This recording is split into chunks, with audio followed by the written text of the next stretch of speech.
Shalawam. This is Alahayam, returning with part 3 of this study within a study.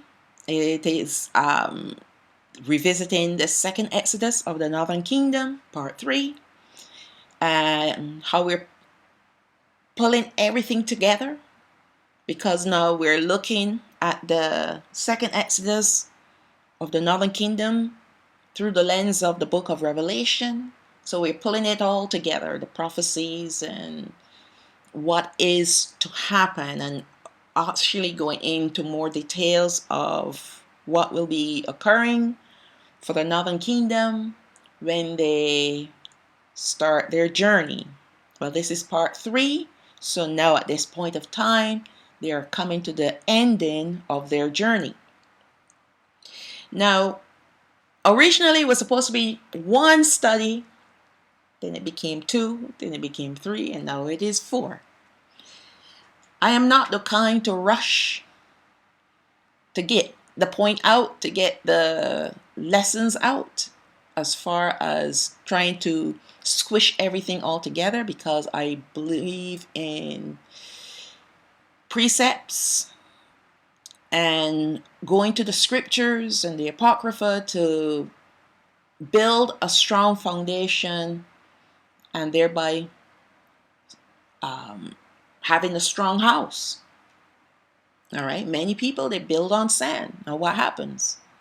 It doesn't remain standing. A puff of wind blows it down.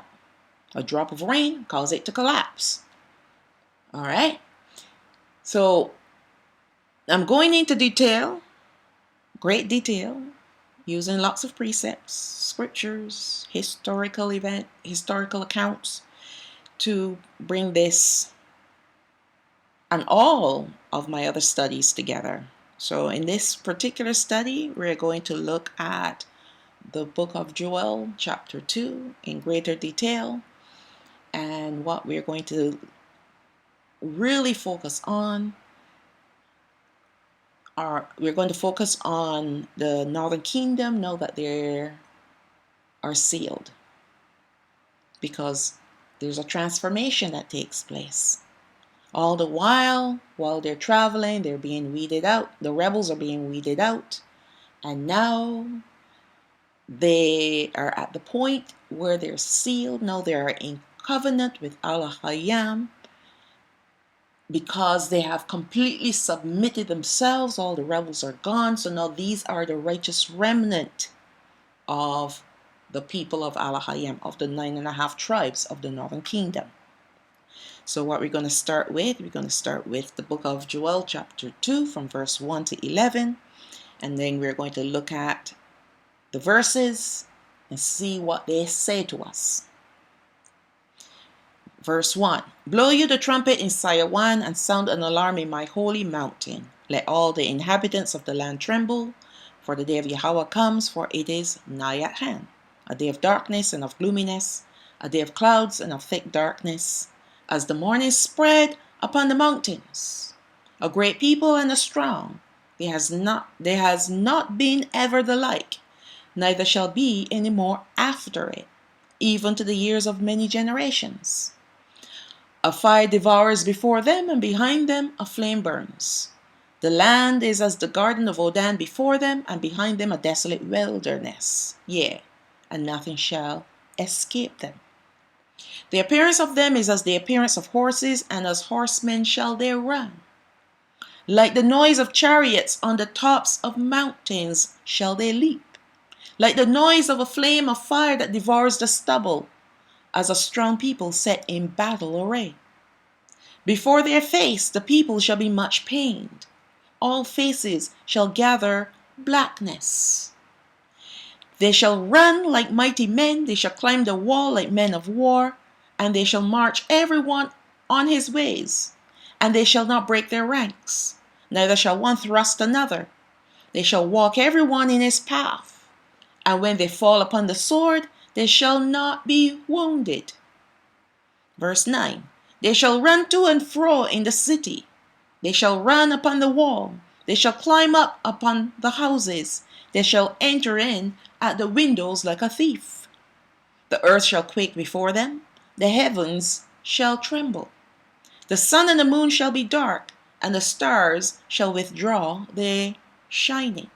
And Yahweh shall utter his voice before his army, for his camp is very great. For he is strong that executes his word.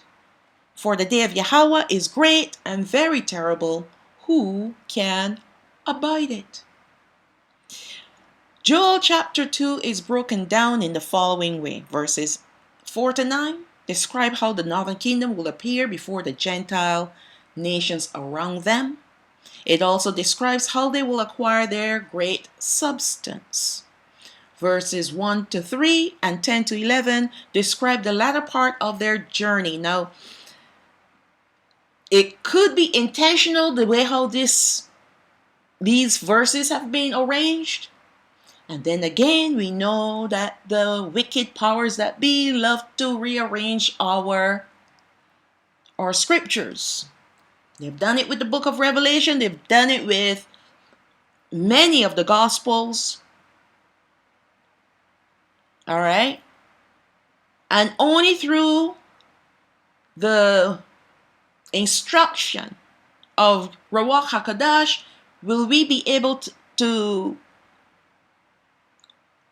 grasp what these verses are saying and in their correct order. Only he can rearrange them in their correct order so that we can have a greater understanding. Because if we try to read these books as they're written, as they're presented to us and printed, then we're going to be confused. Look at not Revelation. Well, yes, the book of Revelation, but Matthew chapter 24, Mark 13, Luke chapter 17 and chapter 21. They're all mixed up. All of it is mixed up. He has the end in the beginning at the end, and all the stuff in the middle mixed up. And same thing with the book of Revelation. The only thing that they couldn't rearrange were the order of the seals, the trumpets, and the vials. But all the other stuff that is in the midst of it all, they kind of moved around. And even the chapters the verses within the chapters, they've moved around. Because when you study and you start to see a certain sequence of events, of things taking place, then all of a sudden another event takes place and it doesn't match what has happened before. Either it was premature or it belongs later on, in the prophecy. But Alahayam allowed it to happen that way. Why? Because seeing, you will see and not understand, and hearing, you will hear and you still wouldn't understand. Because prophecy, just like parables, can only be revealed to us through his spirit, his Ruach. And he wants us to rely on his spirit, his Ruach, for revelation, for understanding, for knowledge, for discernment, for wisdom. We need to depend on him, not our five senses. Not the fact that we went to university and we can research and pull things out from different histories. It's not the same. All right? You can research the history of the slave trade, but when it comes to revelation of the scriptures, that can only come from Ruach HaKodesh. You can't research that. You can't go into the history books written by man to try to understand the word of Alahayam. It's not possible. Impossible. That's why Hamashiach released Ruach HaKodesh on the earth to help us, especially in these times. The darkest of times that this earth has ever seen. for his people, that is, because it's going to get darker still. But it is extremely dark for us because now that we've awakened, we don't know whether to turn left or right or go straight ahead. We're reading the word and it doesn't really connect all the time. It always feels like something is missing, and something is missing. When you go to the Apocrypha, you realize a lot is missing. When you realize that Yochanan and all the different ones, Hanawak and Baruch and all the different ones, they wrote books upon books upon books. But so far we only have 1 or 2 books from these people. Where are the rest of the books? They were supposed to be handed down from generation to generation to instruct us, to let us know what's coming, and also to help us to understand what we need to do as a people to remain righteous and holy before Alahayam. All that is taken. And what we're left with is the Bible. We're left with just a framework of the word of Alahayam, but with Ruach HaKodesh, it is sufficient. If it wasn't sufficient, he would not have allowed them to destroy our books or hide them or, whatever they've done with them. He wouldn't have allowed it. But you see, this calls for faith. Faith to believe when there's no reason to believe.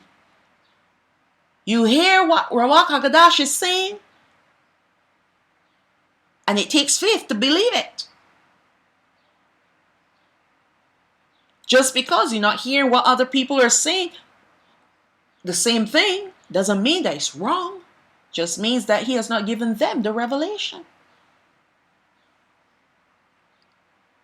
But this is the time, this is the era where Alahayam, Yahweh, is raising up a people who will have faith and who will believe him.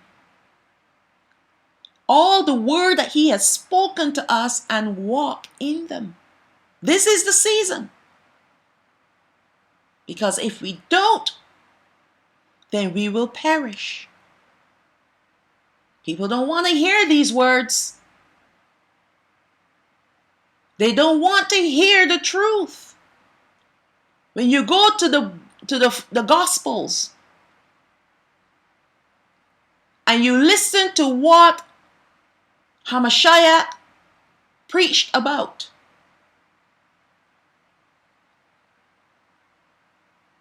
what was one of the number one things that he spoke about? Kingdom of heaven. And for those who don't make it, what? They'll be going to a place where there'll be weeping and gnashing of teeth. Weeping and gnashing of teeth. The outer darkness. Hell's fire. The lake of fire. He spoke about these things extensively because they're real. And he wants us to know that this is a decision for us. It has come down to a decision. Either we believe what he is saying to us through his Ruach HaKodesh, or we continue on the broad way that we're on, all the way to the lake of fire. There's no third way. There's no purgatory. All right? There's no holding place where you can change your mind and switch sides. Nah.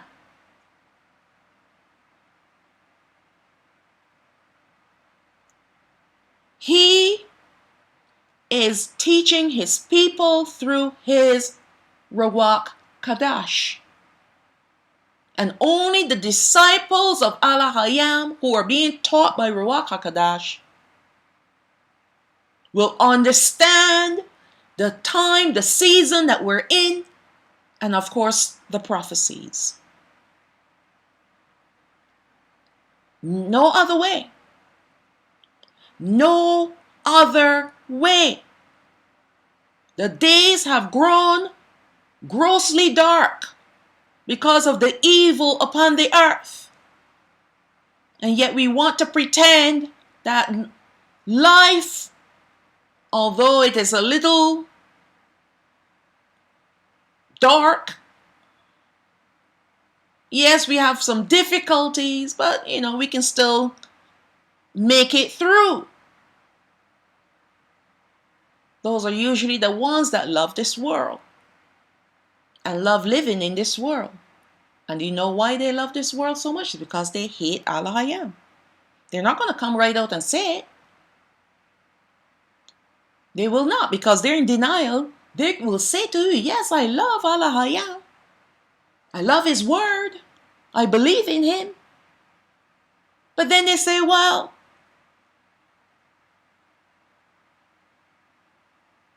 I love my life here in this world as well. I love having a job, right? I love where I live, love my family.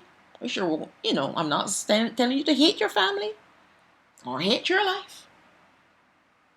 But when you put those things above him, then you idolize those things and he becomes way far away from you. He is removed from you because of these things. It's called mammon, and it is pagan worship. I see it all the time amongst our brethren. All the time. So let's move on. I kind of went off there from it. So verses 1 to 3 and 10 to 11 describe the latter part of their journey, what will occur when they, the righteous remnant of the 9.5 tribes, will be traveling together. Alahayam will be showing them his great miracles, greater than what our forefathers experienced when they were in the wilderness in their first exodus. So the miracles are coming back. We today have not seen any miracles because we are now living by faith. The southern kingdom, we're different from the northern kingdom. The southern kingdom had Hamashiach, and we have had him for, they claim 33 years, but I believe he could have been here longer. But we've had the word straight from the mouth of Alahayam through his son here on the earth. We've had his apostles who were his eyewitnesses teaching the word that he gave to them. And we also have now, he released his Ruach Kadash, and we have him as well. So we don't need the kind of miracles that the northern kingdom will need, because at the time that the northern kingdom will be awakened will be the grossest of evilest times. Excuse my language. Pardon my English. It is going to be the grossest, most evil times this earth will ever see, because the anti-Messiah will be here and the NWO empire will be reigning on the earth. So there will be darkness, evil like no one has ever seen before. So they will see and they will need the miracles to survive. We today, yes, we're living in some evil times, but it is somewhat kept away from us. The greater part of it is kept away from us because we have the angels. Alahayam has sent his angels to protect us. That's why we're not going to see as much darkness as the northern kingdom. The darkness is increasing every day. And it will come to a point where the southern kingdom will have to flee. But fleeing where? We will be fleeing to the chariots when they come. We'll be getting out, and they will be whisking us up as they pass by. Just like what they did with Alahayam, who is Elijah, and Hanawah, who is Enoch. You're not going to park and then we just kind of jump on board. No, no, no. We're going to be out there and they're going to come and whisk us away, because when that Matthew 24 event takes place, where the sky is going to go dark and the face of Alahayam, Hamashiach, comes, when he comes in the cloud, not just his face, when he comes in the clouds, the whole world is going to see it. People are going to run away. Even some of our people, many of our people are going to run away. But the ones that belong to him, that he has come to regather, we're the ones that will flee to him. And it will be just before that point of time it occurs, that we will see an increase of persecution. And even as we are trying to leave, these devils will try to come out against us to prevent us from leaving. How I saw it going to play out? One of those two ways, or maybe both. But I know 1 month before the southern kingdom is due to be regathered, there's going to be an intense increase of persecution against us, but it's only short-lived. I've said that. So don't sweat it. Don't sweat it. Don't get worried and shift sides because you're too afraid. All right? Don't shift sides just because it looks like you're going to die. You're not going to die. He's not going to let you die. If you keep trusting in him and believing in him, you will live.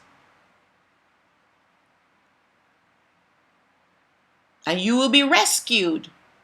And then you will see your salvation. But it calls for faith. And that's why he is dealing with us on this level. We're not seeing miracles like our forefathers have seen. And we're not going to see the miracles that the northern kingdom will see. Because we are a generation that he's going to raise up with faith. It is all about faith, believing when there's no reason to believe. The northern kingdom, they're going to need faith as well. Because just because there are miracles happening around them doesn't mean that they're going to believe. Our forefathers saw the miracles and they didn't believe. They had no faith. That's why they perished. But the northern kingdom, if they allow him to process them and to process the pagan ways out of them, they'll be fine. As long as they submit to him and obey him. So that's all along the way. Now they're at a point where they will be seeing and experiencing even greater miracles than what our forefathers experienced when they were in the wilderness on their first exodus. And although we will look at these verses not entirely in their order, we will gain understanding as to how these tribes will be before they are sealed, before they make it into our land, Yasharaal. We also know that as they begin their journey in, that they will be sifted all along the way until all the rebels are weeded out. But let us begin with verses 4 to 9 to see the transformation of the northern kingdom as they journey in the wilderness, heading to the spot where they will meet up together, then to continue on their journey to our land.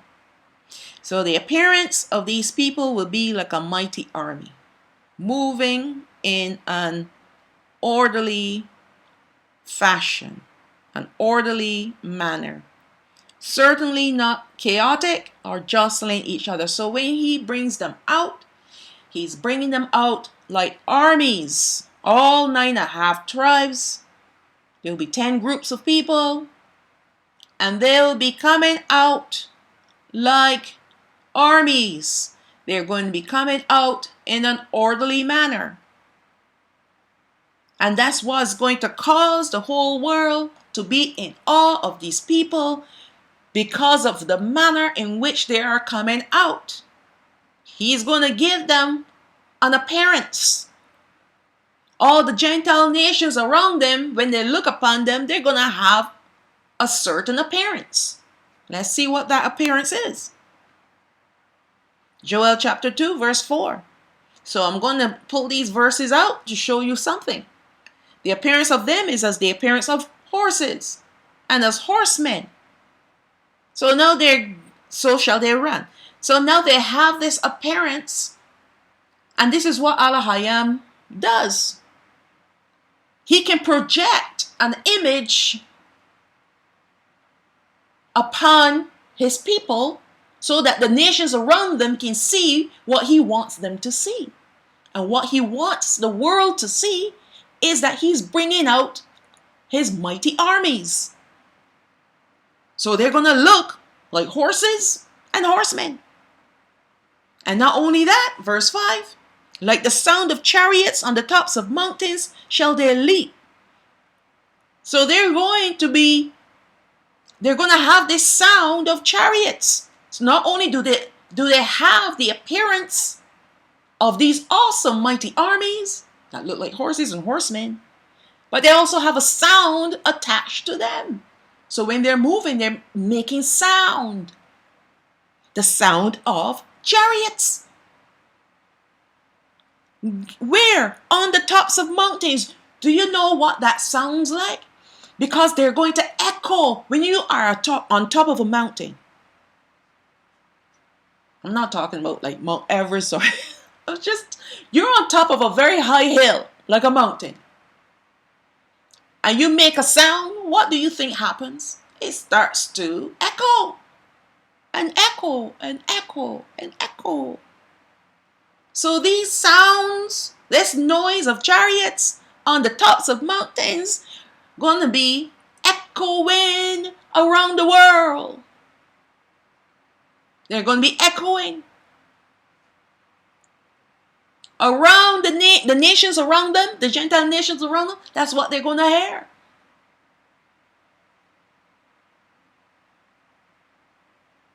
Don't forget, the land is one continent now.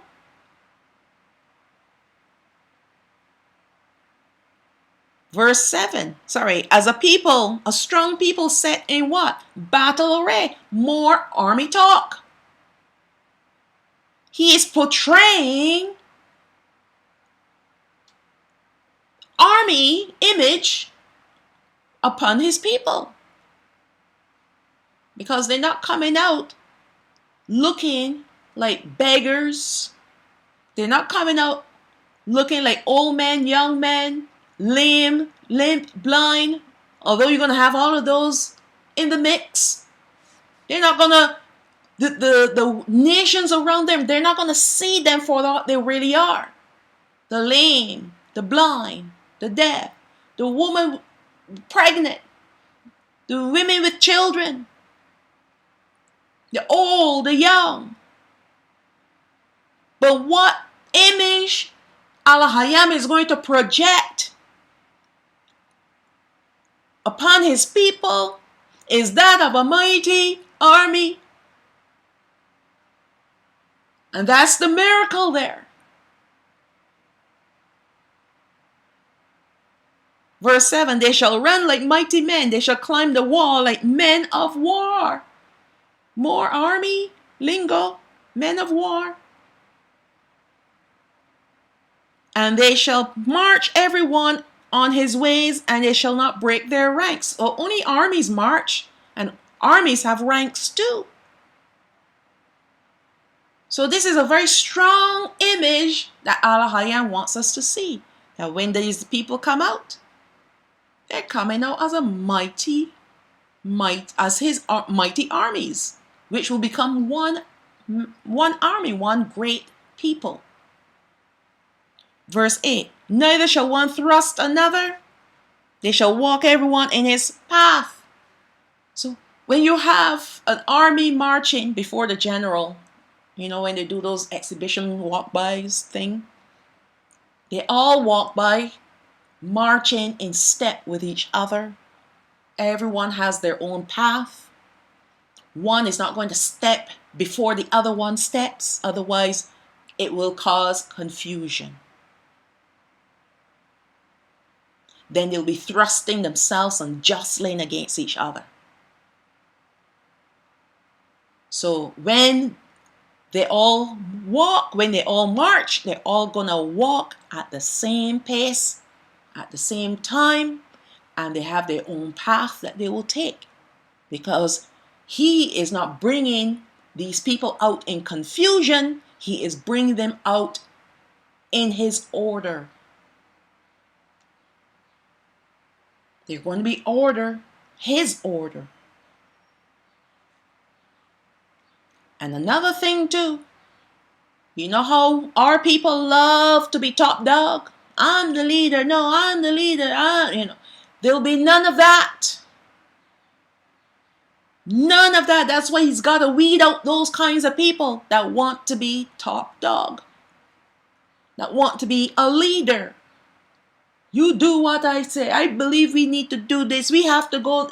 No. Alahayam himself is going to be the deliverer. And he's going to instruct every single person what they need to do. That's why they're going to be able to walk in their own paths, on his own ways. That's why they will not be thrusting against each other. All those kinds of people that love to be a leader so that they can lord over people will be gone. He's only getting rid of the other layabouts, the other ones that have fear in their hearts, still have some idolatry left over. They never really got rid of it all. Those ones he's going to eventually weed out. All right? But the worst of them all were gone, were destroyed during the time of the war between the Northern Kingdom and the NWO. Then the earthquake will come and take care of the rest. And these ones now that are coming out, yes, they're going to have a few of them amongst them that as soon as things get a little difficult, then they're going to complain, or they're going to try to find a way to solve the problem, like water, like food, or they see the things happening around them, so they run for it, they run for shelter. But those are going to be fewer and far apart. They're going to eventually, by the time they get to the fourth trumpet, by the time the fourth trumpet is blown, in other words, these people, these Northern Kingdom brethren, will be weeded out. The rebels amongst them will be gone, will be finished. But here, these are the ones that are coming out. They're starting their march. But what I really want to see, I want to impress two ideas here.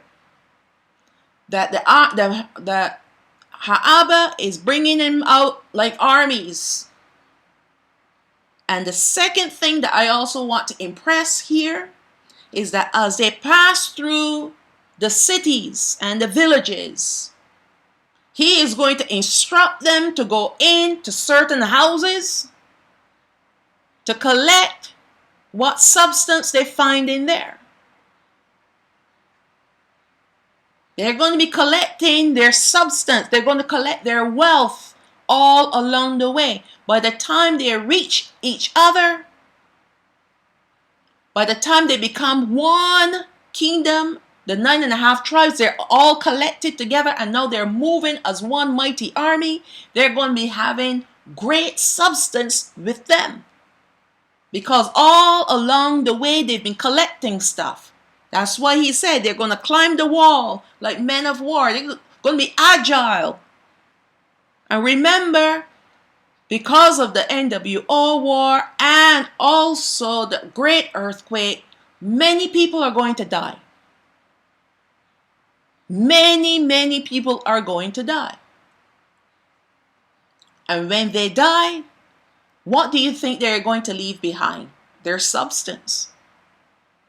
And that's the substance that Alahayam is going to bless his people with. And it's going to be clean stuff too, not the pagan stuff that these people about here looking for, calling it reparations. Running to these devils to get their blood money. Right? We need to stop worshiping that God called Mammon, the golden calf.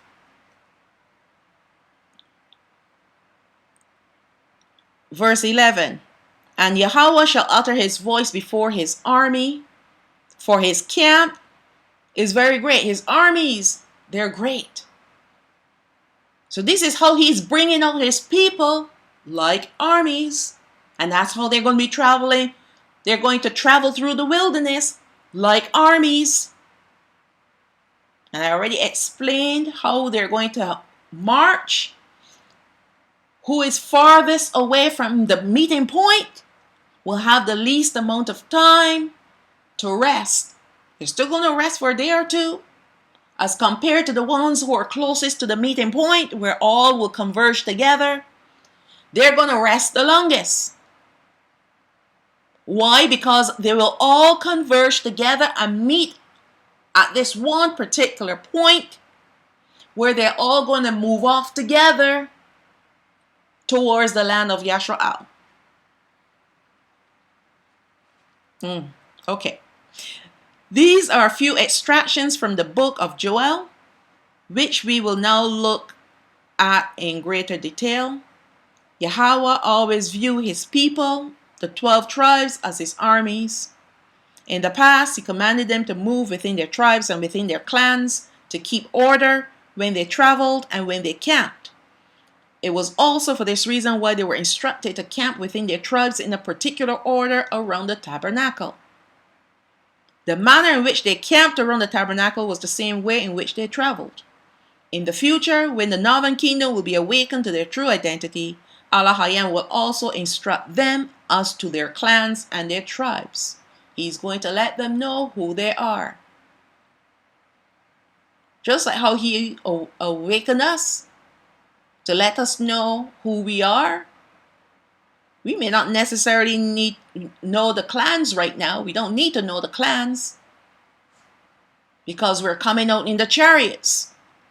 When we reach our destination in third heaven, then we will know what clan we belong to.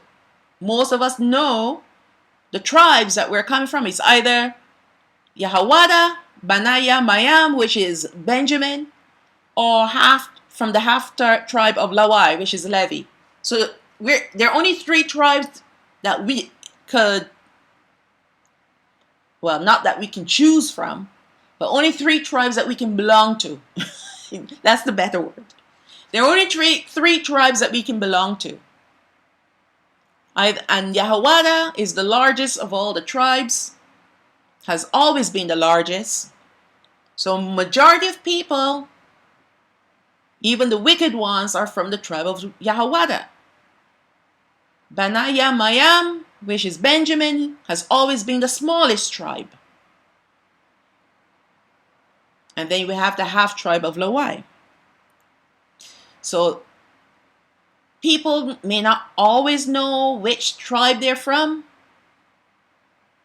And we definitely will not know which clan we're from until we make it into the kingdom.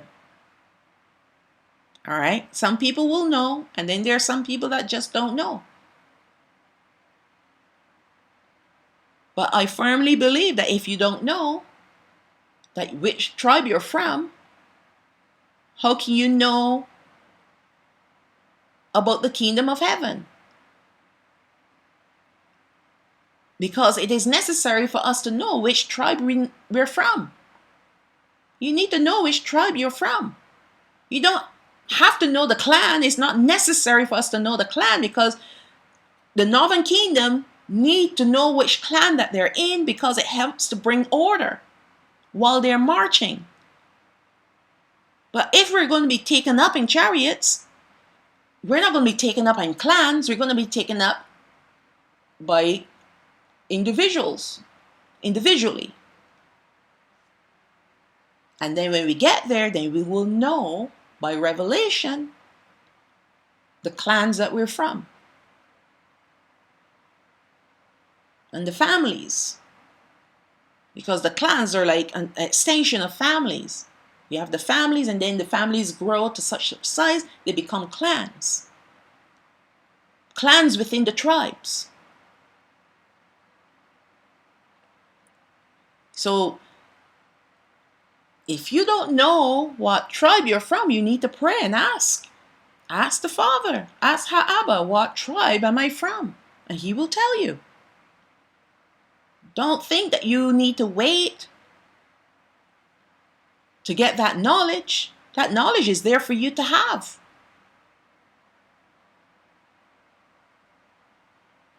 All right.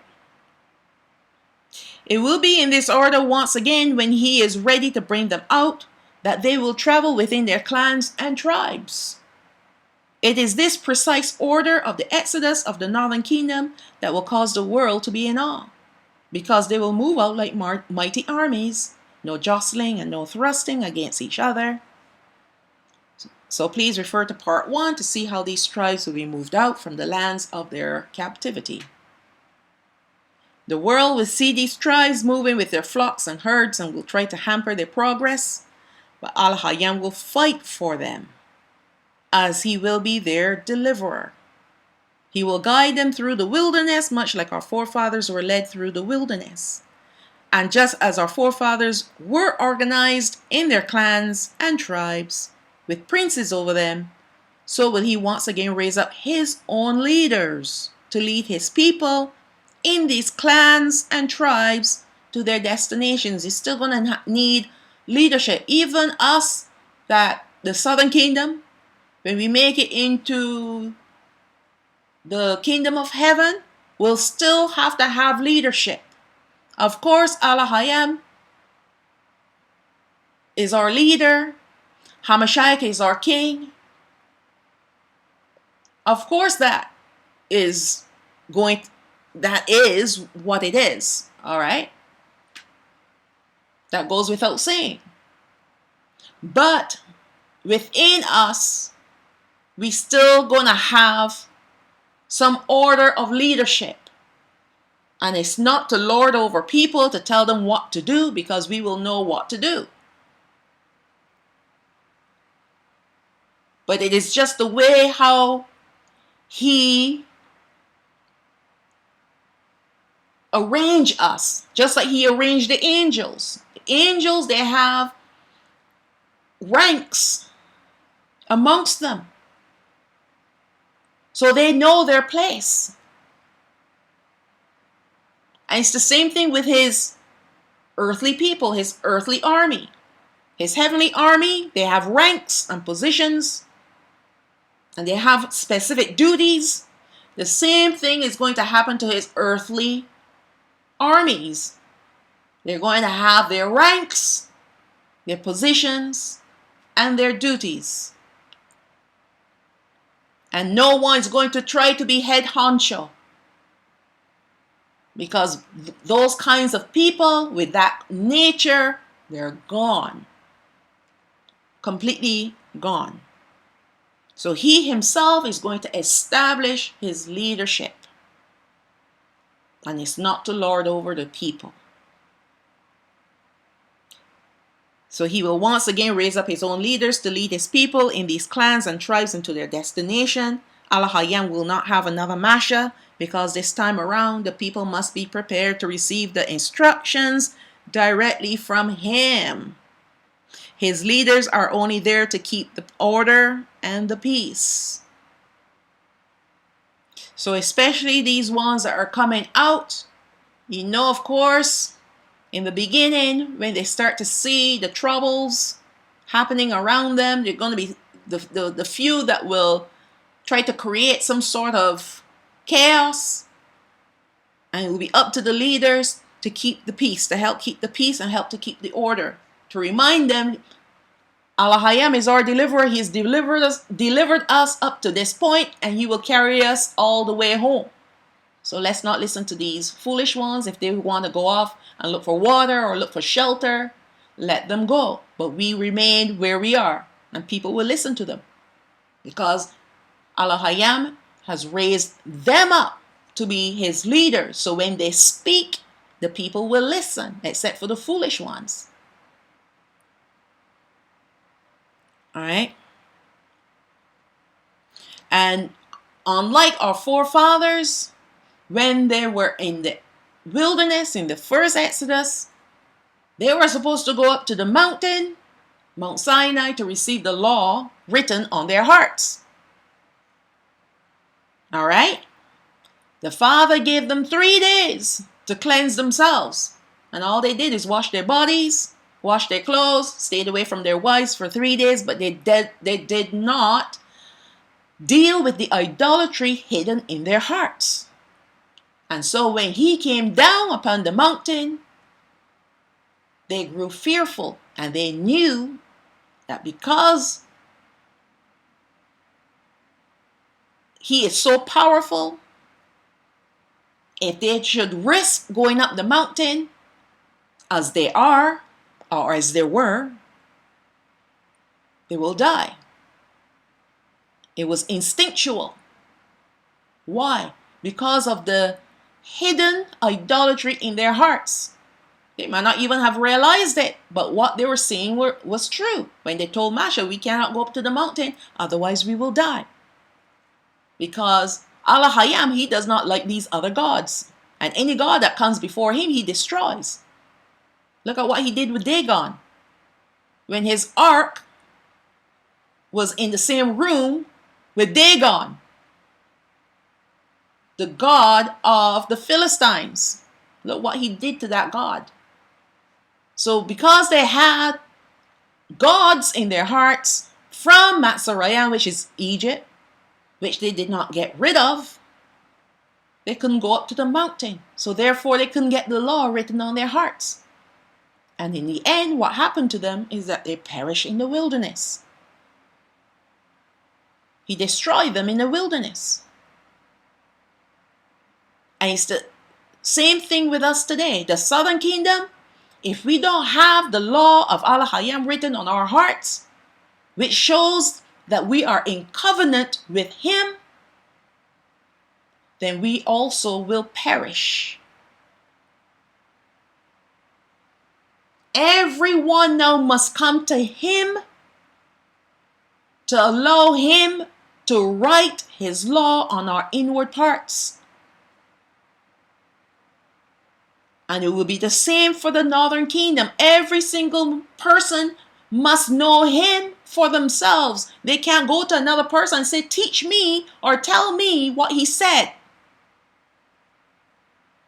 Tell me what I need to do. No, every person from the least to the greatest will know him. Must know him.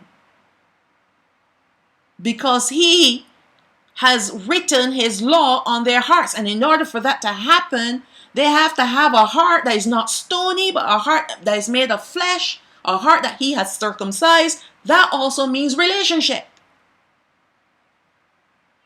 It is relationship. And if you don't have a relationship with him, then you're going to have a stony heart, and you will need someone to tell you what to do. He's not looking for those kinds of people anymore. Followers. Because at the end of the day, what are we going to be on the earth? We're going to be kings and priests, leaders and priests. And if you are the kind that you need to follow someone in order to know what to do, you're not cut out for this business. And then you got the ones that want to lord over people. You're still not cut out for the business either. He has to choose you. So unlike our forefathers who did not allow him to write the law on their hearts, and then at the insult of it all, the worst insult of it all, is that our forefathers in the wilderness told Ahawaran, Masha is taking too long to come down, build us gods, and we will worship them and call them our gods that delivered us from Matzarayim. And guess what that god or gods became? The golden calf. The golden calf, Mammon. And they were worshiping the golden calf while Masha was up Mount Sinai receiving the law on their behalf. Well, for himself too, but on their behalf. Because they didn't want to go up. So anyone who does not have the law of Alahayam written on their hearts means that they have another idol sitting on the throne of their hearts. And he wants nothing to do with you. Remember, there will still be rebels in their midst and must be weeded out. Alright, Satan will use these rebels against the people. So the Father is going to get rid of them real fast. He's going to get them out, get them to scamper. And while they're out there trying to hide or find food or water, he's going to destroy them right there. He's not going to destroy them in the midst. No, he's going to draw them away. So he's going to put it in their hearts to flee. Shamawath chapter 13 verse 18. But Alahayam led the people about through the way of the wilderness of the Red Sea, and Habanai old Yasharaal went up harnessed out of the land of Matzarayim. Then we go all the way down to verse 21.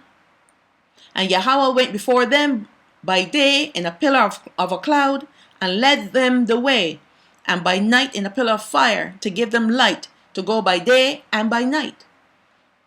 He took not away the pillar of the cloud by day, nor the pillar of fire by night from before the people. So he was the one who led the people in the wilderness. He was also the one that let them know when it was time to camp and when it was time to move. What Alahayam did before with our forefathers, so will he do it again. He will be the one to lead our northern kingdom brethren out from the lands of their captivity. But he will establish his own leaders within these tribes. He will instruct them when it will be time to camp and when it will be time to travel. So let's look at Joel chapter 2 verse 6. Before their face the people shall be much pain. They shall tremble. They shall have anguish and fear. Because when Alahayam brings out these people looking like his armies, they're not going to be looking like wimps. They're going to be mighty. They're going to look powerful. They're going to sound powerful. All faces, meaning the faces of the northern kingdom, shall gather blackness. Now, blackness means, it is the word pa'arawan, which means to glow, to be illuminated. So they're going to have a glory upon them. And you know how flesh, how sin nature reacts to the glory of Alahayam, right? You know how wicked people behave when it comes to the glory of Alahayam. So he's going to have his glory upon the people.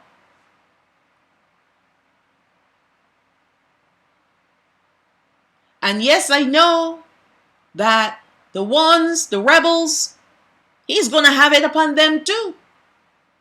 He's not going to differentiate who's going to have his glory and who is not. He's going to cause his glory to be upon the people. That's why they shouldn't have a reason to be afraid.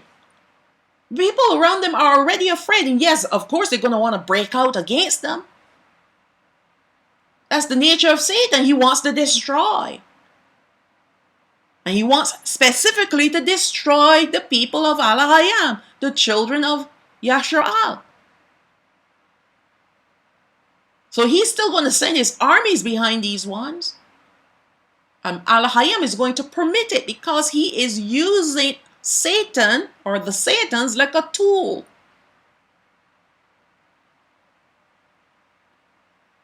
When the northern kingdom begin their exodus, the entire world will be in awe of their awesome armies moving out all at the same time.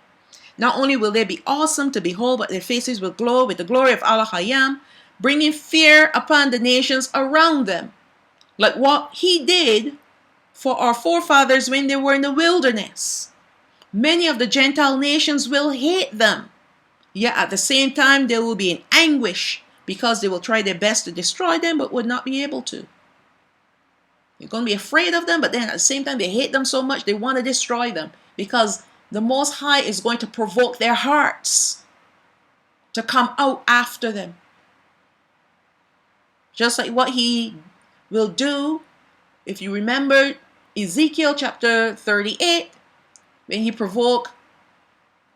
will provoke Gog and Magog to come out against the northern kingdom when they will be in the land settled. Yes, exactly going to happen like this. He knows how to do it. It's just like how he provoked Pharaoh's heart to go out after the children of Yasharaal when they left his kingdom, when they left Goshen. He provoked Pharaoh's heart to pursue them because he wanted to destroy him and his people. The soldiers, the chariots. Joel chapter 2 verse 8, neither shall one thrust another, they shall walk everyone in his path, and when they fall upon the sword, they shall not be wounded. Now these devilish nations will try to stop them by breaking out against them in wars, but as stated before, as long as the northern kingdom remain under the protection of Alahayam by being obedient to him, then nothing will harm them.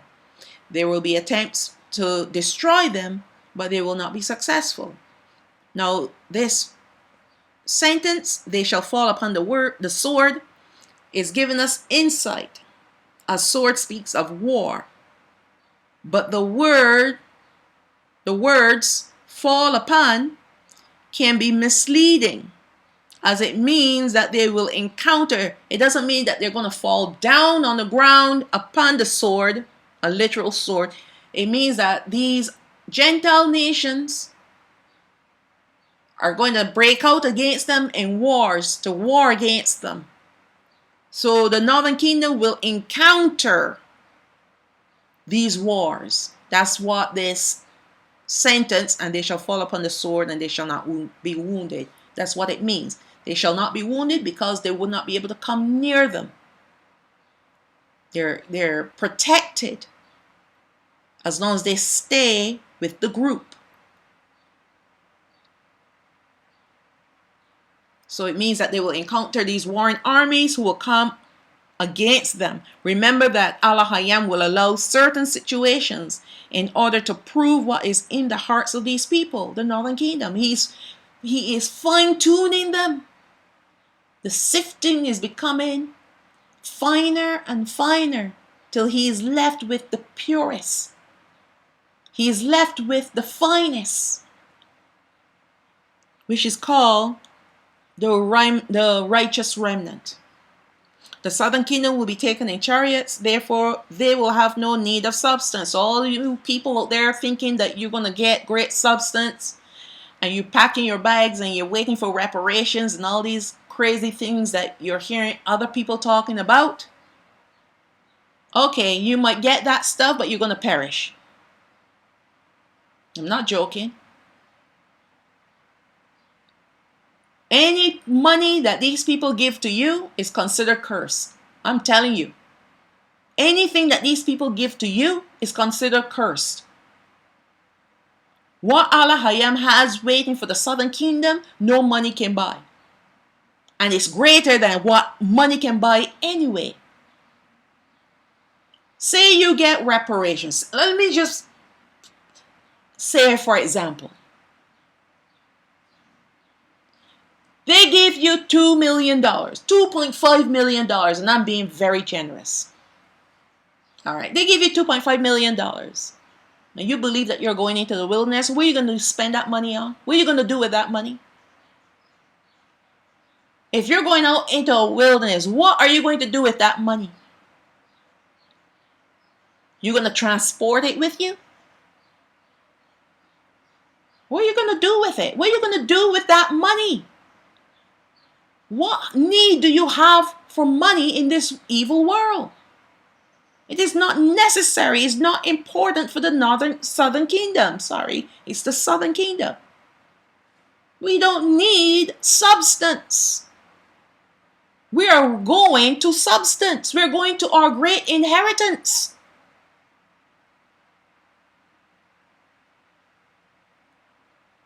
The northern kingdom, they have to go into our land and establish themselves there. So the Most High is going to provide for them so that they can live in the same prosperity that we will be already living in. There's no need for substance for us. But again, and I've said this, we have not learned the lessons of our forefathers that mammon is sitting on the throne of our hearts. That's why you want great substance. You want wealth. You want money. So you want to walk around with a lot of bling bling on and buy expensive car and expensive things.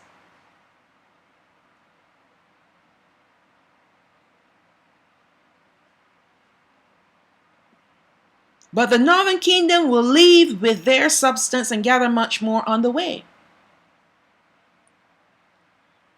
All right?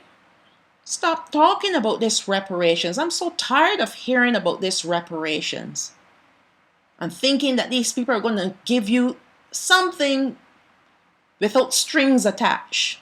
They're going to have so many strings attached to that, then you can weave a tapestry of 1,000 threads or 10,000 threads. So you're going to have to dance through their hoops to get their money if they want to give it to you. These people love to taunt us and play with us. So when you hear them talking about apologizing to us for all the things that they did to us in slavery and talking about reparations, it's like dangling a carrot before a donkey. What do you think is going to happen? The donkey's going to start following the carrot. And that's exactly what they're doing to the foolish ones out there that want their money.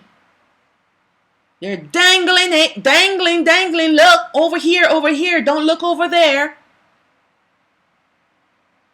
Causing you to lose focus about what is real. You see, they know better than we do what is coming and how it's coming because they stole our information.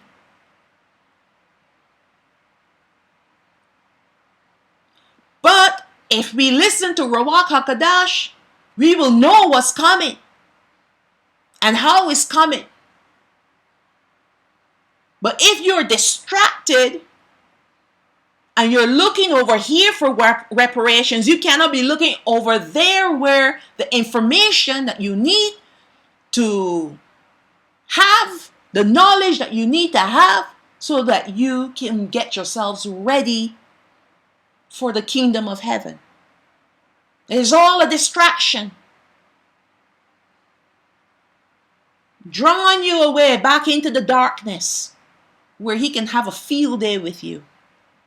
Playing around, toying with you like a cat toys with a mouse before he finally kills it. You think they're going to give you anything? If they give it to you, it's going to have so much. I don't even want to go back there. I'm tired of it. Stop with it. What's wrong? Yes, we're living in poverty right now. Yes, we got to scrape to get by, but these are part of our curses. And until we are regathered, we have to continue to go through these things. We can't escape it. Even if you get money, you might be able to enjoy the few dollars for a season, but then you end up losing your soul. So what is it worth? I rather salvation and living in the kingdom of heaven with Alahayam than whatever these yahoos can give me. They can't give me anything. It's all going to be contaminated, tainted, corrupted. Blood money. Joel chapter 2 verse 9. They shall run to and fro in the city. They shall run upon the wall. They shall climb up upon the houses. They shall enter in at the windows like a thief. So that this is how the northern kingdom is going to acquire their great wealth. All these are empty houses in the cities and villages as they're passing through. And they're going to be there in piles for them to acquire. It's all going to be clean money, clean gold, clean silver, clean things. Whatever they're going to need to take with them. As the northern kingdom travel through the wilderness during the trumpet judgments, this is 1 to 4, trumpet 1 to 4, they will encounter empty cities, empty villages with empty houses, which they will pillage by the command of Alahayam. It's all there for them to take. It is all there for them. The people died and left them there. This will be the reparations for all the unpaid years of slavery which their forefathers had endured. This will be reparations that will not have any blood on it. This is the great substance. I hate that word reparations. I should have taken that out. I just don't like that word at all.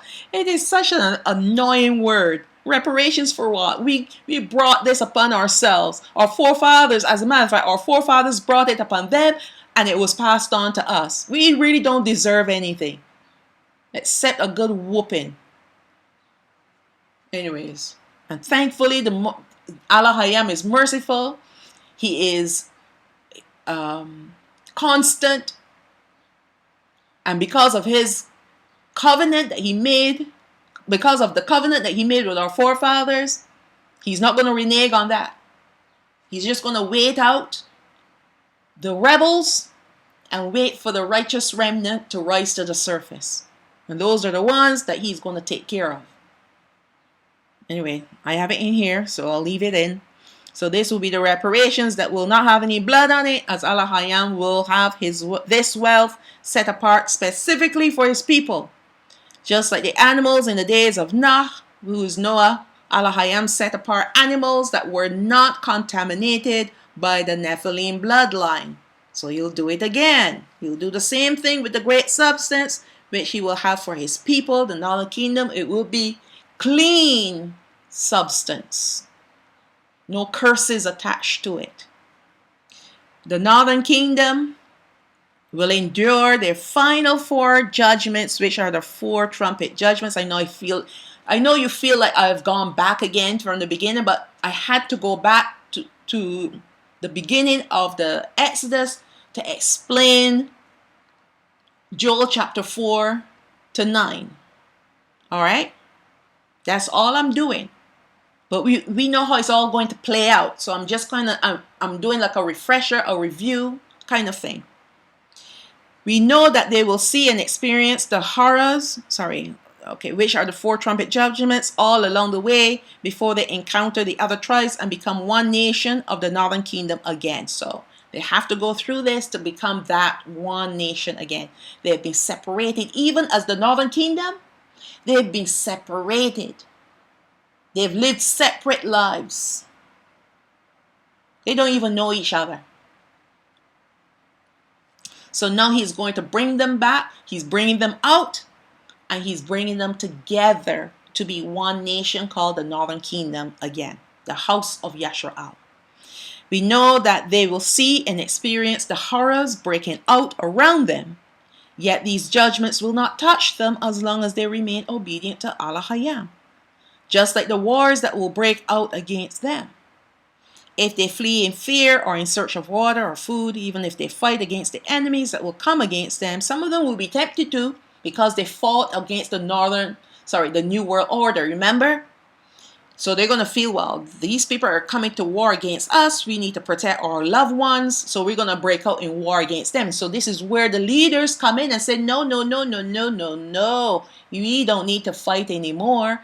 We just need to hang in here and watch and see what Alahayam is going to do against these criminals. All right. But they're not going to want to listen. They're going to go out to war against the Gentile nations. And that's when the Father is going to destroy them and the enemies. And they will try to, or even if they fight against the enemies that will come against them, they will perish. So these ones will definitely perish. And perish means they will not have eternal life. They're going into the lake of fire. Now their time of fighting will be over, as the number of their martyrs will be fulfilled at this time. So there's no need to fight anymore. Once the martyrs are fulfilled, then the Father stops the fighting. We don't need to fight. Just like the Southern Kingdom, right now we are not called to fight in any armies or any wars. Fight against any armies or fight in any wars. Even when Hamashiach was being taken by the armies and Peter took the sword and cut off the ear of the servant of the high priest, what did Hamashiach say? Gird up your sword. Don't you not know that they that live by the sword will die by the sword? Don't you know that if I wanted to, I could pray to the Father and He will send me 20 legions of angels to protect me, to rescue me? And then He said to His disciples in Luke that there will come a time that they will have to sell their garment to get a sword. And then they said to Him, but we have 2 swords. And He said, that's sufficient. I already explained that in another study. All right. So there's a time for raising the sword. And then there's a time not to raise the sword. The time for the Southern Kingdom, our time for raising the sword was completed when Hamashiach came. No more swords, no more fighting. However, we know that the Maccabees fought. They fought, but they lost. All right? The Maccabean revolt against the Roman Empire, they fought and they lost. However, and the Northern Kingdom, they were not supposed to win because of their disobedience. Again, it goes back to rebellion and the worship of pagan gods that caused the armies to break out against our people. So the Most High is not going to cause them to win. Yes, they did great damage against the Roman Empire, but in the end,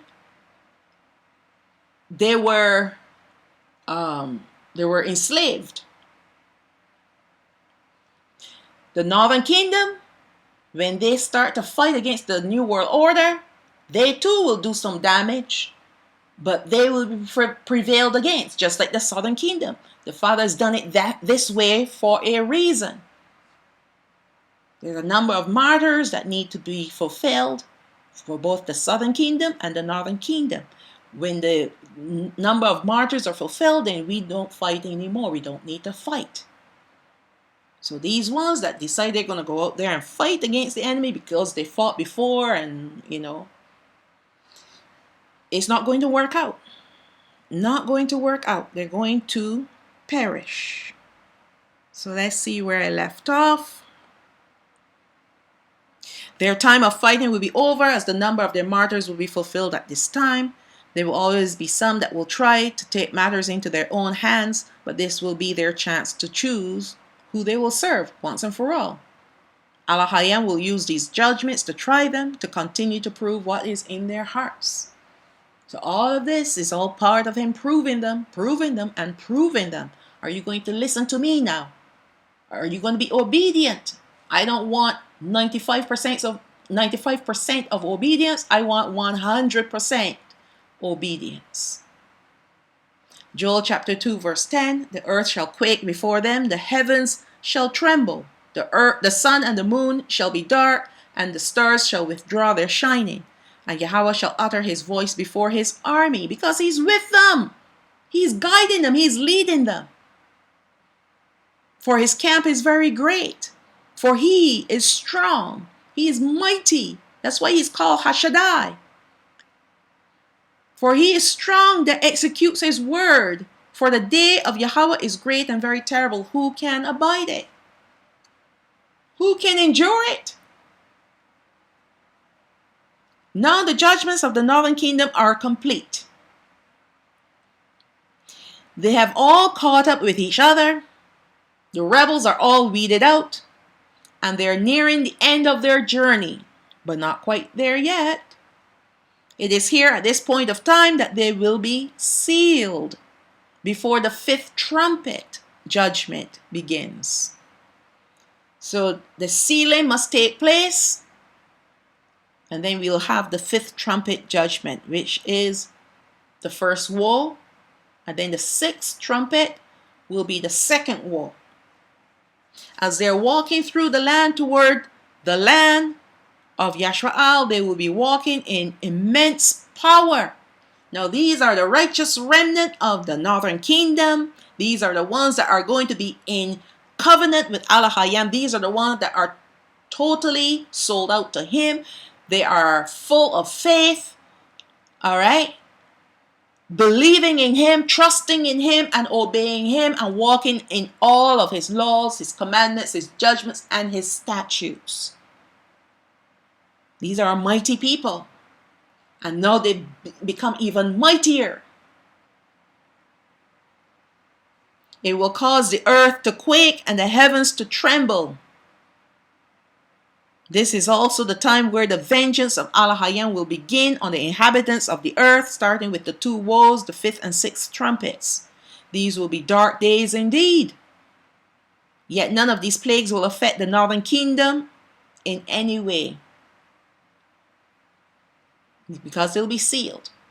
And on top of that, the Father then will transform the land before them into a beautiful garden. So they'll be walking in a perpetual garden. So they'll be completely covered, and they will not see any more of the judgments. Yasharaal chapter 13 verse 9, behold, the day of Yahweh comes, cruel, both with wrath and fierce anger, to lay the land desolate, and he shall destroy the sinners thereof out of it. For the stars of heaven and the constellations thereof shall not give their light. That's the sun, the moon, and the stars. The sun shall be darkened and his going down, The sun shall be darkened in his going forth, and the moon shall not cause her light to shine. And I will punish the world for their evil, and the wicked for their iniquity. And I will cause the arrogancy of the proud to cease, and will lay low the haughtiness of the terrible. So this is him pronouncing judgment on the inhabitants in the land of Yasharaal. This is Yasharaal, the book of Isaiah chapter 13. When the two witnesses come, they are going to pronounce the actual trumpet judgments that will affect not only the people in the land of Yasharaal, because he's cleansing the land by destroying the people there, but also it will affect all the inhabitants on the earth. That's why the whole world is going to hate these two witnesses, because of them. They're experiencing these woes, these judgments. So he's going to cause the land of Yasharaal to become desolate because of all the wickedness that has been done in that land. He's going to bring everything down low. He's going to destroy every building, every monument. Everything is going to be destroyed. It's going to look like a wilderness. He wants it that way. When people walk by, they're going to be thinking about what happened to this great land. All right.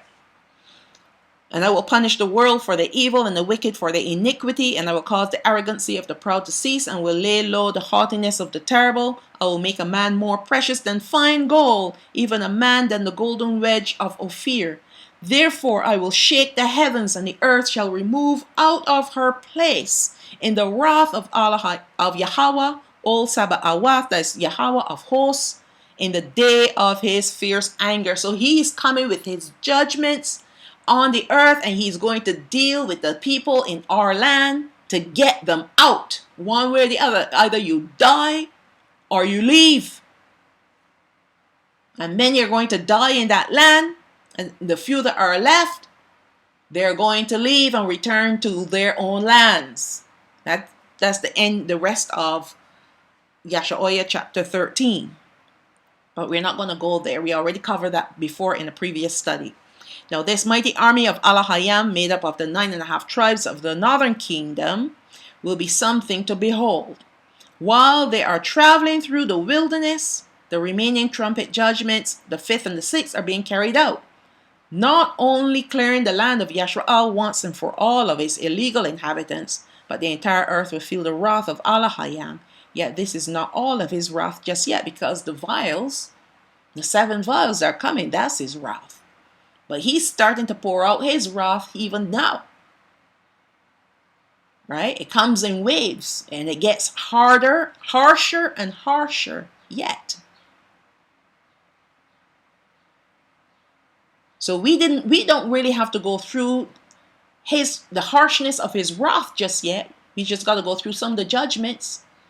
Like the southern kingdom, they only go through for the 7 seals, and the northern kingdom, they're going to go through all of the seals plus 4 of the trumpet judgments. And then after that, there's nothing more for our people to go through.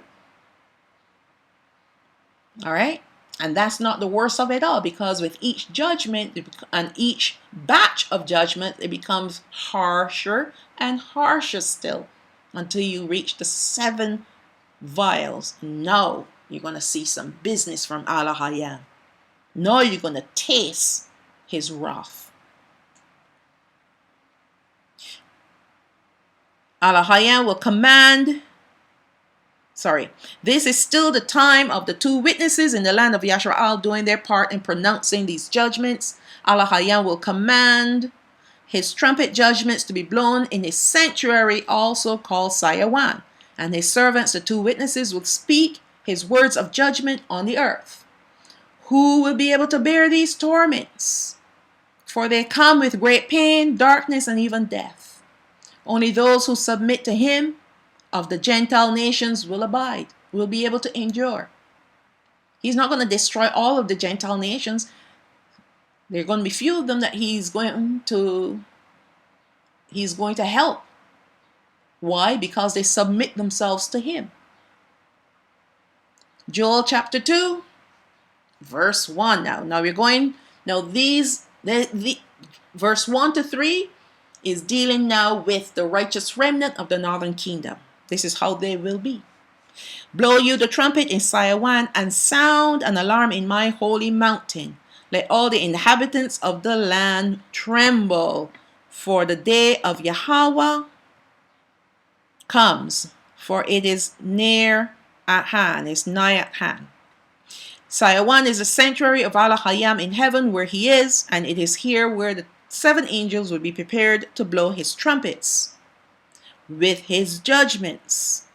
We know that this is speaking of the end times, because the phrase, the day of Yahweh, is in reference to his day of wrath.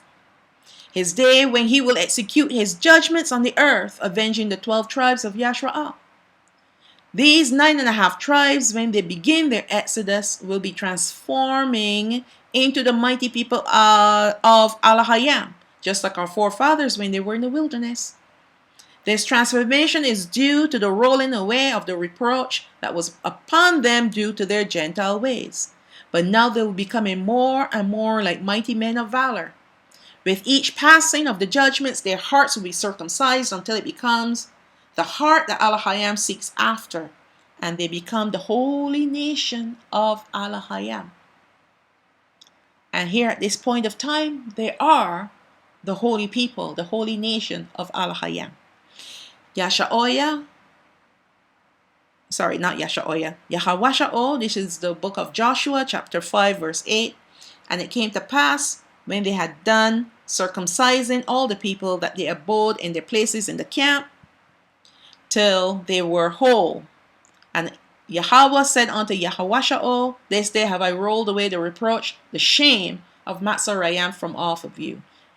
Wherefore the name of the place is called Gilgal unto this day. So these are the generation that was born in the wilderness, not the ones that came out of Matzarayam, yet they still carry the shame, the reproach of Matzarayam, just like us. We carry the shame, the reproach of our forefathers. And only when we become circumcised in our hearts, because our stony hearts become flesh, and he's able to circumcise our hearts and write his laws upon our hearts, then we become his people again. The reproach that was upon us, the curses, the shame, the disgrace, is all rolled away.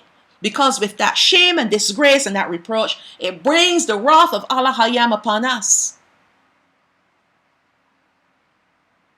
Although our forefathers in the wilderness were disobedient, they were still mighty men in battles, mighty men to behold, because Alahayam fought for them.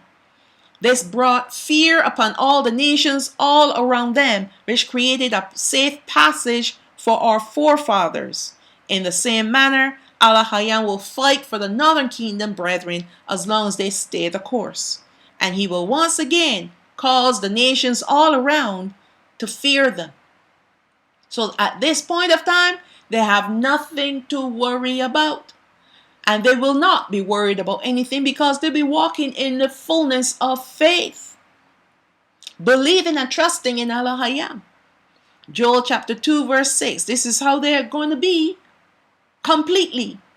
Before their face, the people shall be much pain. All faces of the northern kingdom shall gather blackness. They shall be illuminated. So remember, they were like that before they were in covenant, before the rebels were weeded out. Now that they're in covenant and their hearts are righteous before Alahayam, imagine the glory that will be upon these people. The Barayam, the book of Deuteronomy, chapter 2, verse 24. Rise up and take your journey and pass over the river Arnon, a river which forms the border of Moab and the Amorites. Behold, I have given into your hand Sihon, the Amorite king of Heshbon and his land. Begin to possess it and contend with him in battle. This day will I begin to put the dread of you and the fear of you upon the nations that are under the whole heaven, who shall hear report of you and shall tremble and be in anguish because of you. Now, in a previous study, we talked about the Amorites. I believe it is part 2, until the iniquity of the Amorites. This is Bara'ah Shayath, the book of Genesis chapter 15. When the iniquity of the Amorites become full, that's when the Most High is going to conclude the 400 years and return his people to their land. And one of the things we discovered is that the Amorites were giants. They're giants. They were giants back in those days, but today they're the giants leading, or the giant leadership in this world. They're the presidents, the prime ministers, the people in high places, bringing about the changes, changing the laws and the times. They're the Amorites. Now, one of the things that we discussed is that when it came to the giants, the Most High told Habanai ol Yasharaal, the children of Yasharaal, to destroy everything with fire. Don't keep anything for yourselves. However, when he sent this generation of the 12 tribes of Yasharaal to take the land that was in Canaan, that were inhabited by the giants. He said to destroy all of the giants. He said, I'm going to drive them out, but not fully, because if I do that, then the wild animals are going to come and overwhelm you. But I'm going to drive them out, but I'm going to leave it up to you to destroy them as you go along, as you expand.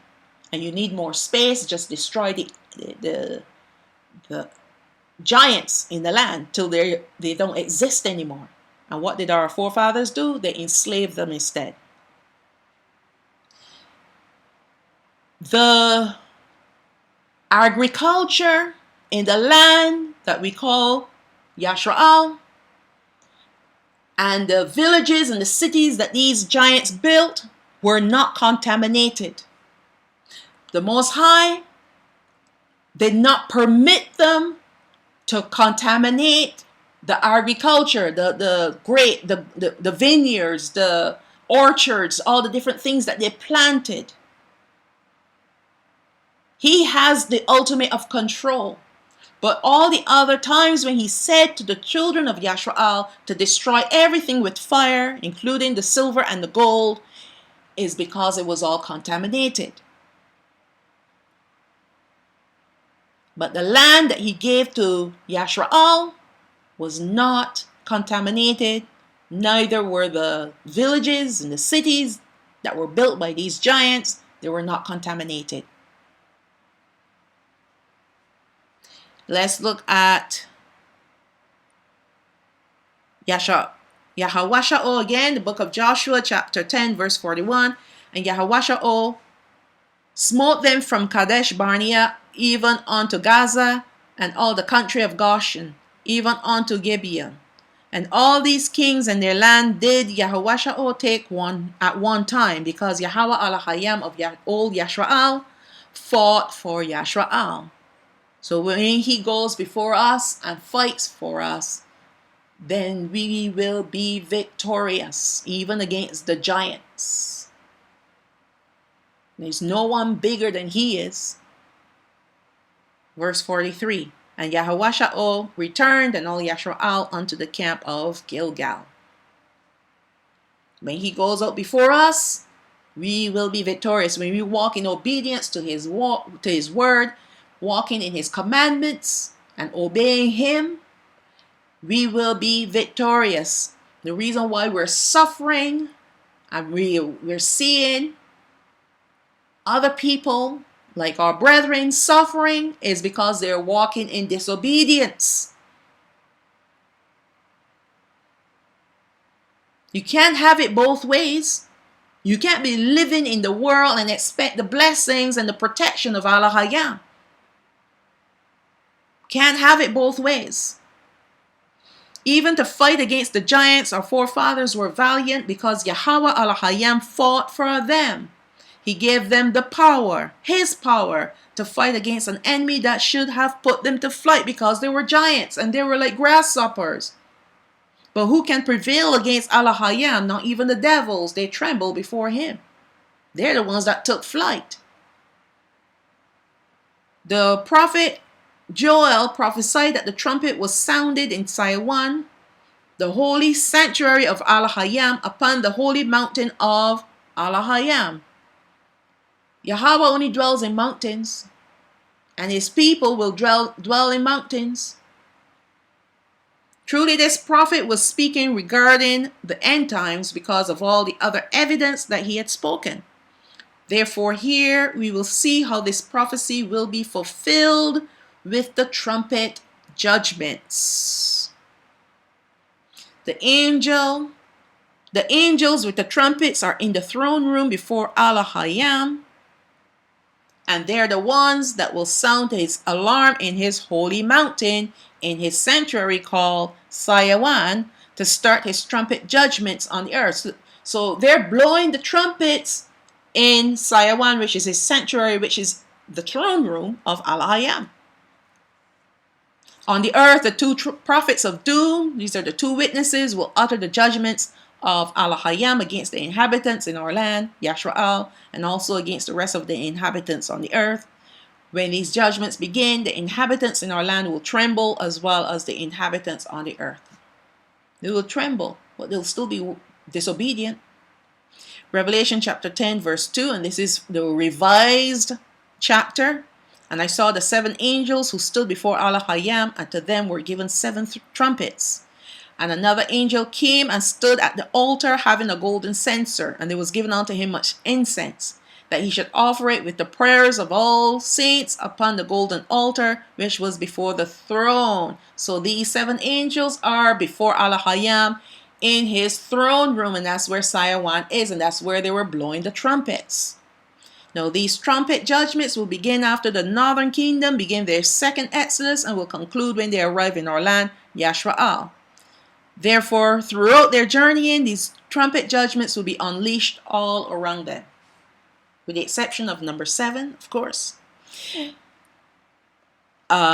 This is Joel chapter 2, verse 2. A day of darkness and of gloominess, a day of clouds and of thick darkness, as the morning spread upon the mountains. A great people and a strong. There has not been ever the like, neither shall be any more after it, even to the years of many generations. So when these people are moving now as one mighty army, they're going to be like a great people, a mighty people, a strong people, and people will not see anything like it. They've never seen anything like it before, neither afterwards. Because they're moving in great power. The northern kingdom will be moving on the earth now like a great, mighty, and powerful army, as they are the sealed, righteous remnant. This will cause additional atmospheric commotions, unlike anything the world has ever seen. You know, the earth is going to start shaking, the heavens are going to start trembling, or maybe the other way around. We know that the judgments will cause certain events to affect the environment, but the movement of this great army will cause even more turbulence on the earth. They're not marching quietly. They're going to be creating some powerful sounds. He already described them like chariots on the top of mountains. They're going to be echoing throughout the lands. Their likeness will be unlike any other people that had ever existed on the earth, even greater than our forefathers, because these righteous remnant of the northern kingdom will be walking in the fullness of faith and in perfect covenant with Alahayam. They will cause the earth to quake as they walk, yet their power will be the result of their covenant with Alahayam, as he will now infuse them with his power, his glory. Not only will his glory go before them and behind them, now he will permeate them with his glory. So they're going to be exuding glory. And there's a reason for that. That's covered in part 4. So his glory is going to go before them like a fire and behind them like a flame. That's glory. Their faces are going to glow. That's glory. Let's look at Thapala, which is Psalms 18 verse 7. Then the earth shook and trembled. The foundations also of the hills moved and were shaken, because he was wroth. There went up smoke out of his nostrils, and fire out of his mouth devoured. Coals were kindled by it. He bowed the heavens also and came down, and darkness was under his feet. This is when Alahayam is on the earth. This is the power that comes. It shakes the heavens and it shakes the earth. Look at what happened in Mount Sinai when he came down upon the mountain. What happened? The earth shook, and then there was this loud trumpet sound that grew louder and louder, and it caused the people to fear. Of course, the people around, the nations around heard it and they were fearing. But what about the people or the 12 tribes? They were in such fear. They said, no, we're not going up there. We're going to die. That's the sound of glory. They saw the glory like a fire and like a smoke, like a furnace going up, and lightning and thundering. They heard it all. That's his glory. So when he comes down now on the earth to guide his people, It's not going to be a quiet occasion. It's not going to be quiet. These people, when they march, it's going to cause the earth to shake. And people are going to hear the sounds of chariots. When they look upon these people, they're going to be in anguish and full of fear.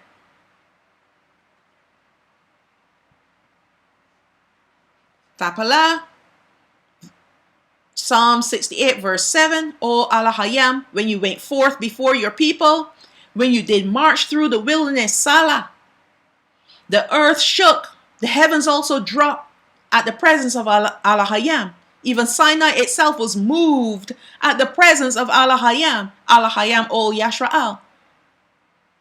When he moves, the earth and the heavens move. So imagine now his glory is upon his people. So, and he's moving with them. And he did it with our forefathers who were rebellious. But these are the righteous remnant ones now.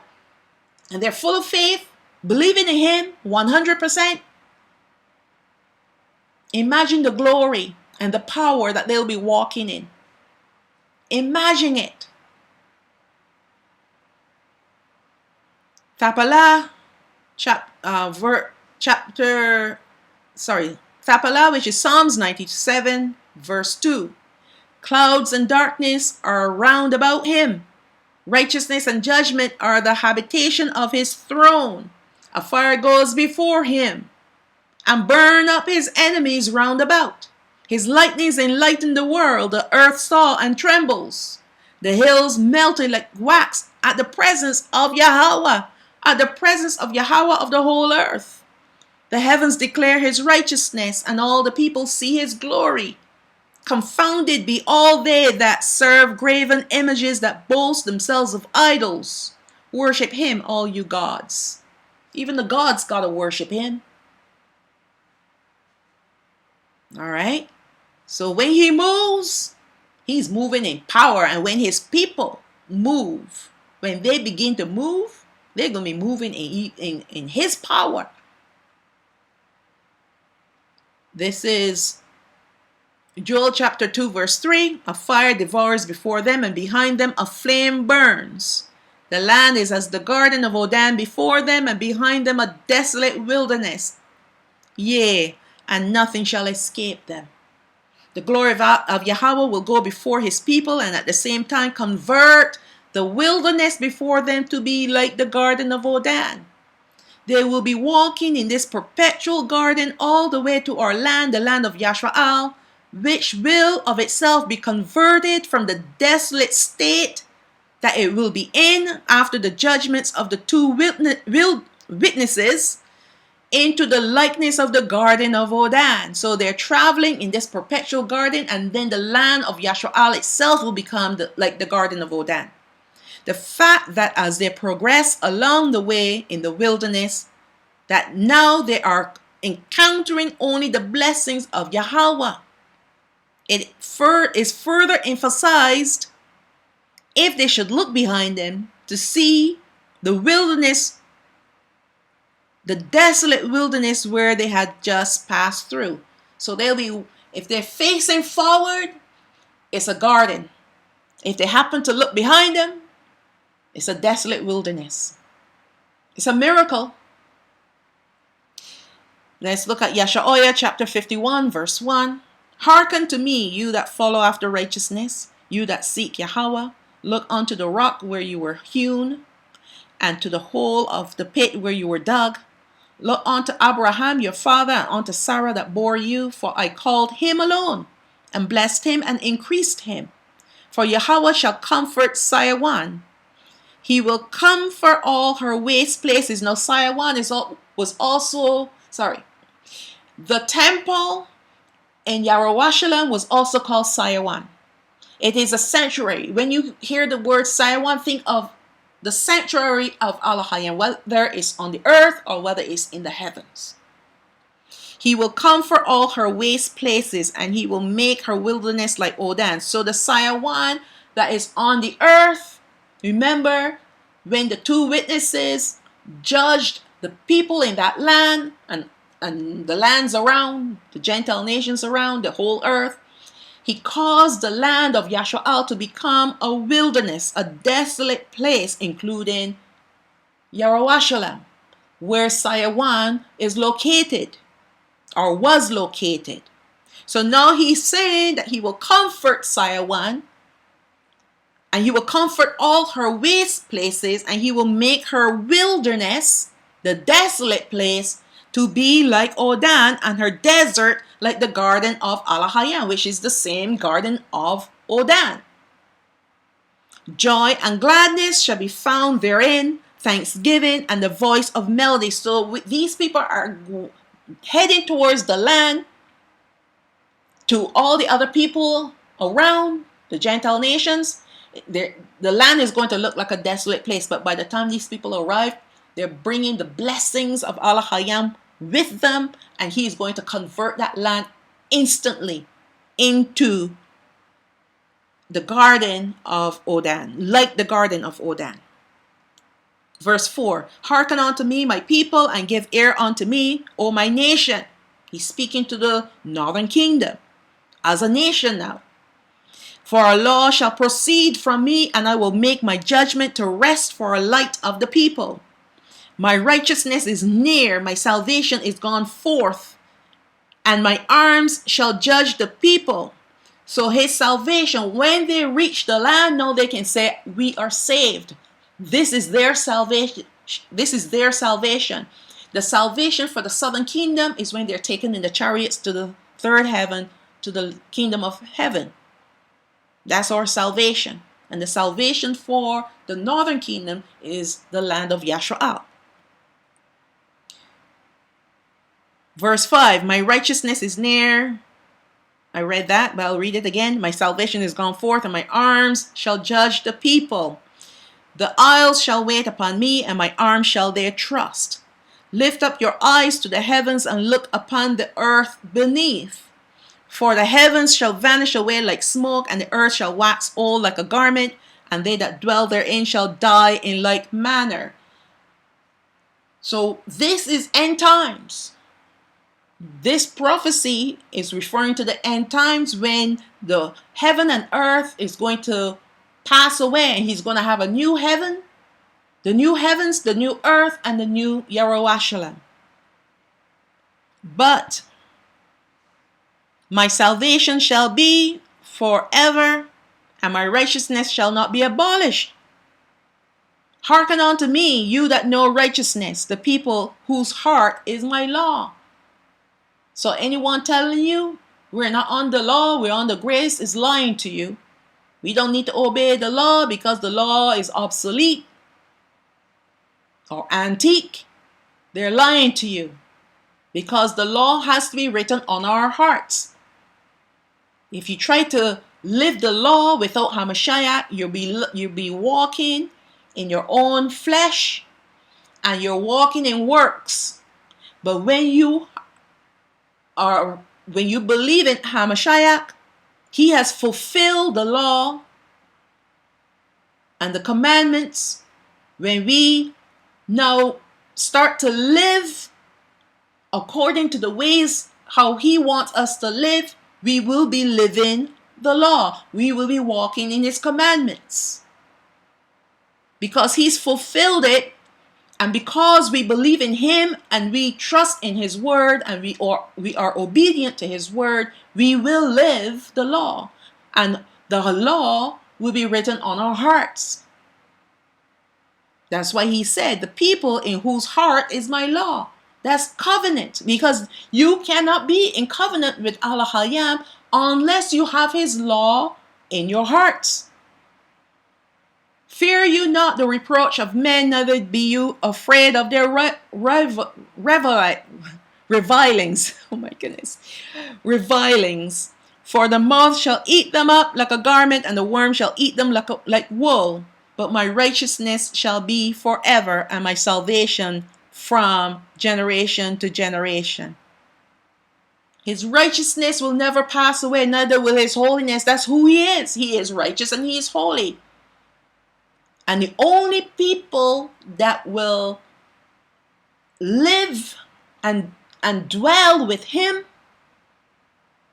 are those people who are living righteously and in holiness, whose heart is his law. Let's look at Ezekiel chapter 11 verse 19. And I will give them one heart, and I will put a new spirit within you, and I will take the stony heart out of their flesh, and will give them a heart of flesh, that they may walk in my statutes and keep my ordinances and do them. And they shall be my people, and I will be their Alahayam. That's the only way that we can be in covenant with Alahayam, to be his people and he be our Alahayam, is when we have a heart of flesh, when we have a new spirit within us. Ezekiel chapter 36 verse 24, for I will take you from among the heathen and gather you out of all countries, and will bring you into your own land. Then I will sprinkle clean water upon you, and you shall be clean from all your filthiness, and from all your idols will I cleanse you. Now in part 4, we're going to take a deeper look at the clean water. Yes, we will. But not only do we need to believe in Hamashiach so that we are atoned from our sins, but we also need to remove this sin nature out of us permanently. And there's only one way to do it. When he talks about sprinkling clean water upon us, that's exactly what he's talking about concerning us. To remove the filthiness, that sin nature. That sin nature is filthiness. Because once that sin nature remains, there's always a possibility that we can return to our old ways. Hasn't it happened to our forefathers time and time and time and time and time again? He wants to cleanse us permanently. His cleansing isn't just about scraping off the surface. He's wanting to extract that sin nature out of us permanently. A new heart. This is verse 26. A new heart also will I give you, and a new spirit will I put within you. And I will take away the stony heart out of your flesh, and I will give you a heart of flesh. And I will put my ruach, my spirit, within you, and cause you to walk in my statutes, and you shall keep my judgments and do them. And you shall dwell in the land that I gave to your fathers, and you shall be my people, and I will be Alahayam, your Alahayam.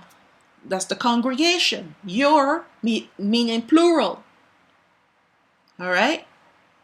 So this is covenant language. You shall be my people and I will be Alahayam. Meaning that because I have given you a new spirit and I've made your heart of stone to be flesh, now you're starting to become my people. But he also has to remove that sin nature. Verse 29, and I will also save you from all your uncleanness, and I will call for the corn, I will increase it, and lay no famine upon you. And I will multiply the fruit of the tree and the increase of the field, that you shall receive no more reproach of famine among the heathen. So while they're walking through the wilderness, he is going to provide to them in excellence. They're going to have abundance. There'll be no threat of famine anymore. Remember when they first came out, there was a threat of famine and even a lack of water? Well, that will never happen anymore after this. Verse 31. Then shall you remember your own evil ways and your doings that were not good, and shall loathe yourselves in your own sight for your iniquities and for your abominations. And when we see the plan of Alahayam, when we understand his commandments, when we understand his prophecies through his ruach, and we see the errors of our forefathers and even the mistakes that we've made, the lifestyle that we used to live, the filthy foods that we used to eat, the way how we behaved, even the way how we used to talk, profanity on our lips. We are supposed to be a holy people with a holy language coming out of our mouths. The only thing that's coming out of our mouths is this septic language. Belongs in the sewer.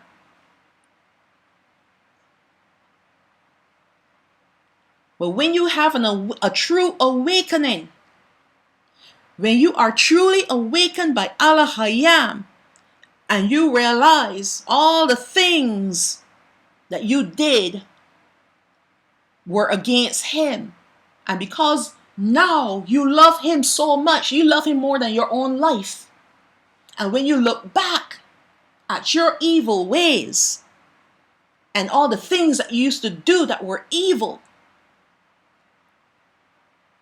you're going to loathe yourself. I'm not talking about self-hatred.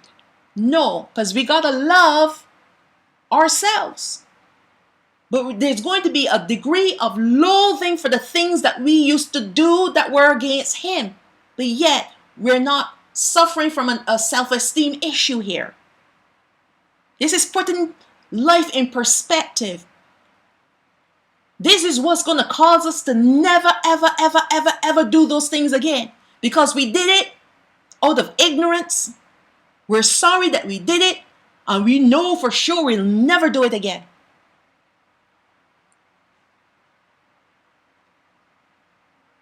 All right? Because we've done some abominable things against him.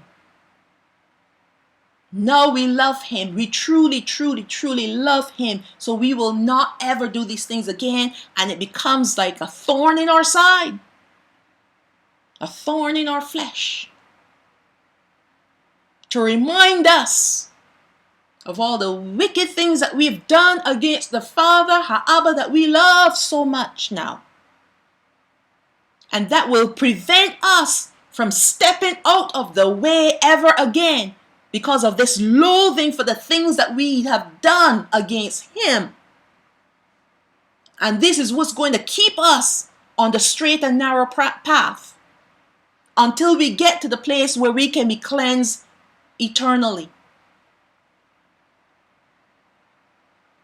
So it's not having this low esteem about ourselves. And, oh, I hate myself because I'm such a bad person. No, no, no, no. It's nothing to do with that.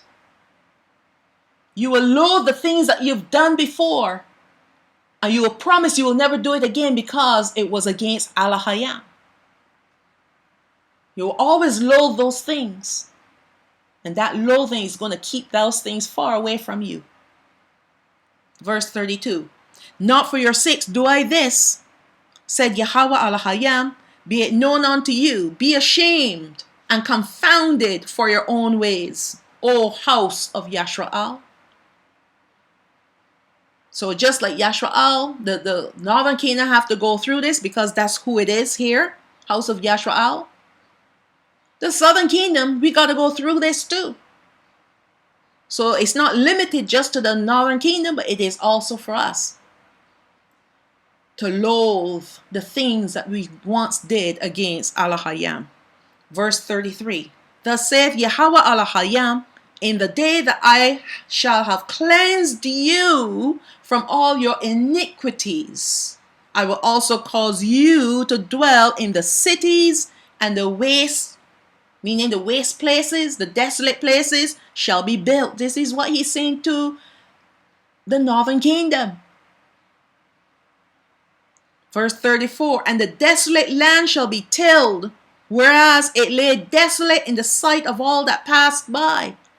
So the Gentile nations that look over at the land and see it is a wilderness. It will not be a wilderness anymore once these people come in. Verse 35, and they shall say, this land that was desolate is become like the garden of Odan. That's the miracle. Just like that. In the twinkling of an eye, it is going to be converted from a wilderness, from a desolate place, into a garden like the garden of Odan. And the waste and desolate and ruined cities are become fenced and are inhabited. So he's going to have cities for his people. Verse 36, then the heathen that are left round about you shall know that I, Yahweh, build the ruined places. I, Yahweh, have spoken it, and I will do it. Thus saith Yahweh Alahayam, I will yet for this be inquired of by the house of Yasharaal to do it for them. He is going to do it for the northern kingdom. He is going to, after they're sealed, they're walking in this perpetual garden until they get to the actual garden, which is the land of Yasharaal. I will increase them with men like a flock. So he's going to cause them to multiply. That's why I'm saying, if you are childless now, you've been trying to have babies, don't worry about it. Those days those days of barrenness will be over soon. He's going to cause us to multiply because he spoke to Abraham, our forefather, and said that his seed will be like the stars in the sky and like the sand on the seashore. And because many of our people are going to perish and we're going to be a remnant, the remnant will multiply to become like the sand on the seashore and the stars in heaven. It is a promise. It is a prophecy that must be fulfilled. We're not going to be few. We're going to be many. It's the Gentile nations now that will be few. So if you don't have any children, don't worry about it. Even if you're past the age of bearing children, we are going to go back in age.